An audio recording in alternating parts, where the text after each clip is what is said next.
नमस्कार दोस्तों। आज के खास एपिसोड में हम ये बता रहे हैं कि दलित हिंदुओं के साथ मॉब लिंचिंग की गई, उनके लाशों को पेड़ में बांधकर जलाया गया और चरमपंथी भीड़ ने किस प्रकार जश्न मनाया। आखिर ये विवाद कहां से शुरू हुआ? कुछ दिन पहले छात्र नेता शरीफ उस्मान हादी की मौत हो गई थी और विशेष सूत्रों से यह बताया गया था उनकी मौत गोली से मारकर की गई थी और मारने वाले कौन थे ये पता नहीं। और उसके भीड़ ने उसी के कारण ये आग सुलगा हिंदुओं के खिलाफ, यहां तक कि जब तक शेख हसीना बांग्लादेश की प्रधानमंत्री रही तब तक वहां पर अल्पसंख्यक हिंदुओं की सुरक्षा बरकरार रही। लेकिन जैसे ही सत्ता से गई, मोहम्मद यूनुस इलेक्टेड तो नहीं है, सेलेक्टेड प्रधानमंत्री हैं, तो वो कैसे कंट्रोल करना है बांग्लादेश में, कैसे फिरका परस्ती को नस्तानुबंद करना है, ये तरीके कहीं न कहीं फिसलता जा रहा है। आज उसी करीब पर आएंगे।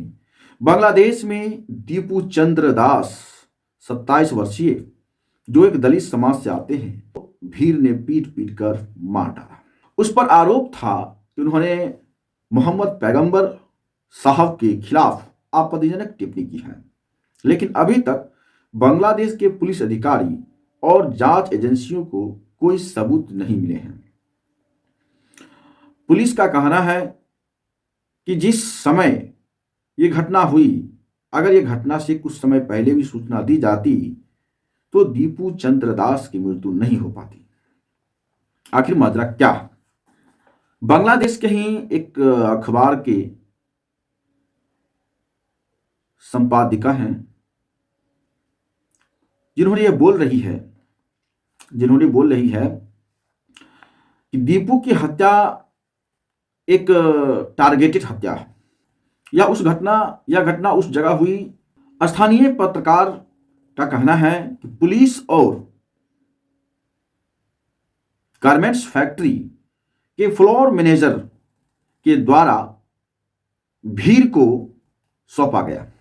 अर्थात अखबार के संपादक का कहना है कि पुलिस का भी मिली भगत है और गारमेंट्स फैक्ट्री के मैनेजर ने फैक्ट्री के बाहर खड़ी हुई भीड़ को सौंपने का काम फ्लोर मैनेजर ने किया। दीपू चंद्र दास की हत्या एक टारगेटेड हत्या है। उस भीड़ ने अर्थात जब पीट पीट कर मार डाला, फिर उसे एक अन्य मार्ग पर ले जाया गया, पैर से बांधकर, फिर उसके शरीर के अंगों में आग लगा दी गई। और यह बात बांग्लादेश के मेहमन सिंह जिले एसपी मोहम्मद फरहाद हुसैन खान ने कही। आखिर छात्र नेता शरीफ उस्मान हादी की मृत्यु के बाद यह क्यों उठी? या शेख हसीना के तख्ता पलट के कारण जो चरमपंथी है, बांग्लादेश में भी रहने वाले जो पाकिस्तानी सोच के है, क्या इस घटना को अंजाम देने में तूल पकड़ने की कोशिश कर रहे हैं? आखिर यह भी कहा जाता है कि भारत ने 1971 में बांग्लादेश निर्मित किया। भारत विरोधी सोच क्यों उत्पन्न हो गई है? बांग्लादेश बनाने का श्रेय भारत को जाता है, फिर भी बांग्लादेश के नागरिक भारत के खिलाफ ही क्यों जहर उगल रहे हैं? भारत के प्रत्येक प्रांतीय चिन्ह को मिटाने, भारत के हाई कमीशन पर पत्थर फेंके जाने, हिंसा करने, तमाम चीज हो रहे हैं। अर्थात बांग्लादेश में रहने वाले भारतीय उच्चायुक्त पर हमला करने, पत्थरबाजी करने, तमाम चीज घटनाएं हुई है। ये क्या दर्शाता है? इस्लामिक फोर्स किस प्रकार कब्जा करने की कोशिश कर रहे हैं बांग्लादेश को। क्या बांग्लादेश में फिर से एक नया पाकिस्तान बन सकता है? आखिर बांग्लादेश में साजिश कौन कर रहे हैं? क्या यह पाकिस्तान की भी भूमिका है? इस घटना के पीछे क्या चीन का भी हाथ है? मैं बताते चलूं कि जो ईस्ट पाकिस्तान है, जिसने पूर्वी पाकिस्तान कहा गया, जो बांग्लादेश है, वेस्ट पाकिस्तान, पश्चिमी पाकिस्तान, जहां लाहौर कराची का जगह है, जो अभी पाकिस्तान ही कहलाता है। पूर्वी पाकिस्तान 1971 में जब 1971 में पूर्वी पाकिस्तान ने पूर्ण बहुमत बनाया पूरे पाकिस्तान में, तो पश्चिमी पाकिस्तान के लोगों ने, पश्चिमी पाकिस्तान के नेताओं ने प्रधानमंत्री बनने से, सरकार बनने से इनकार कर दिया। तब पूर्वी पाकिस्तान के लोगों को लगा कि जो पश्चिमी पाकिस्तान के लोग हैं वह हम पर शरारती, जलालते व अत्याचार, वह हमें अपना हुकूमत स्वीकार नहीं करता। तो शेख हसीना के पिता मुजिबुर रहमान, जो पूर्वी पाकिस्तान के फाउंडर मैन बने, और वो प्रधानमंत्री बन रहे थे पूरे पाकिस्तान का, जिन्हें स्वीकार नहीं किया गया। अंततः पाकिस्तान की बंटवारा भारत की मदद से किया गया, जिसमें कई भारतीय फौज भी शहीद हुए। क्या बांग्लादेश में पाकिस्तान के समर्थक भी मौजूद हैं जो इस घटना को अंजाम दे रहे हैं? भारत विरोधी गतिविधियों के कारण क्या चीन भी है? चीन चाहता है कि भारत के जितने भी पड़ोसी देश हैं, सभी पड़ोसी देश में भारत के खिलाफ सत्ता का आवाज बुलंद होना चाहिए। अर्थात चीन चाहता है कि भारत के खिलाफ जितने भी पड़ोसी देश हैं वो आवाज उत्पन्न होना चाहिए। चीन हमेशा प्रतिस्पर्धा की नजर से भारत को देखता है। इन तमाम घटनाओं पर बसपा सुप्रीमो बहन जी का कहना है इसका जिम्मेदार कांग्रेस है और कुछ चरमपंथी लोग हैं। आखिर कांग्रेस क्यों है? जिस खुलना उपचुनाव में बाबा साहब अम्बेडकर पहली बार मुस्लिम लीग के एक सदस्य को इस्तीफा दिलाकर, उस खुलना जहां पर दलितों की संख्या सबसे ज्यादा था, उस आबादी वाले क्षेत्र से बाबा साहब अम्बेडकर जब संविधान सभा में जाते हैं, तो जब पाकिस्तान का बंटवारा हुआ तो वो खुलना क्षेत्र पाकिस्तान को दे दिया जाता है। क्यों?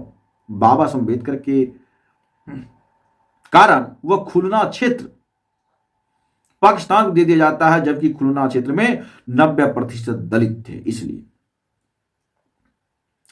आज दूसरी यह भी कारण है कि बांग्लादेश में रहने वाले हिंदुओं में सबसे अधिक 80 से 90% दलित समाज से हैं। यह गलती जोगेंद्रनाथ मंडल के कारण हुई थी।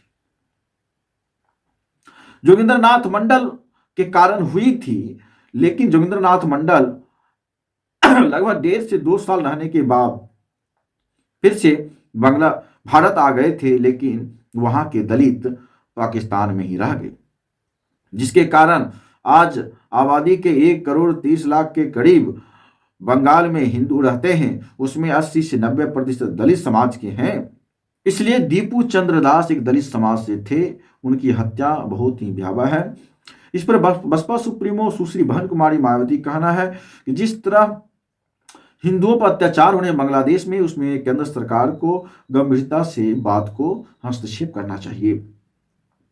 अर्थात हिंदू और दलितों का जिस प्रकार अत्याचार बांग्लादेश में हो रहा है, उस पर बहन जी ने पुरजोर तरीके से कांग्रेस और समाजवादी पार्टी व विपक्षी पार्टियों को कटघरे में खड़ा किया। साथ ही साथ वर्तमान केंद्र सरकार को भी हस्तक्षेप करने के लिए सलाह दे डाली।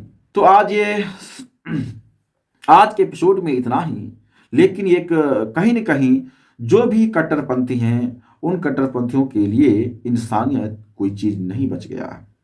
यह बेकाबू भीड़ ने इंसानियत के नामो निशान मिटा चुका है। अब देखना है जिस प्रकार बसपा सुप्रीमो बहन कुमारी मायावती देश ही नहीं पूरे विदेश में दलित और हिंदू समाज के प्रति फिक्रमंद है और कहीं न कहीं सरकार को कटघरे में खड़ा करती है और विपक्षी खास करके कांग्रेस को जिम्मेदार मानती है, ये कितना तक उचित है। लेकिन इतिहास में यह घटना घटी है। अब आगे देखना है कि इस पर कोई नया संज्ञान में आता है कि नहीं आता है। बाकी आप सभी लोगों को नमस्कार। जो लोग वीडियो को देखे नहीं हैं, शेयर नहीं किए हैं, कमेंट नहीं किए हैं, जरूर कर लें। आपके मन में जो भी प्रश्न उठता हो कमेंट बॉक्स में जरूर अपनी राय को दें। फिर मिलते हैं नेक्स्ट वीडियो में। तब तक के लिए ब्रजमोहन गौतम को इजाजत दीजिए।